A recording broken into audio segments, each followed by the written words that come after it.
তুমি কেন বোঝো না আমি তোমায় কত ভালোবাসি। আপনি? হ্যাঁ আমি বুঝি রুক্মিণী, আপনি আমায় কতটা ভালোবাসেন। আমি আপনাকে ভালোবাসি নিজের থেকে অনেক বেশি।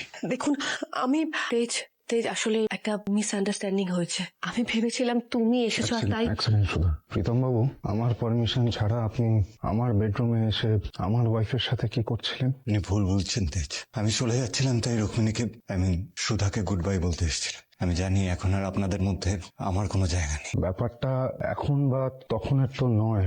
সুধা আর তেজের মাঝখানে কোনোদিনও কোনো তৃতীয় ব্যক্তির কোনো জায়গা ছিল না, আর ভবিষ্যতেও থাকবে না। ওকে, আই স্ট্যান্ড কারেক্টেড। তাহলে এবার আসি সুধা। প্রীতম বাবু, আপনি একটু আমার সাথে বাইরে চলুন না, একটা জরুরি কথা আছে, আসুন। থাক না সুধা, বাকি কথা পরে বলুন। এত বছর পর তোমাকে কাছে পেয়েছি, আজকের এই রাতটা না হয় আমারই হোক।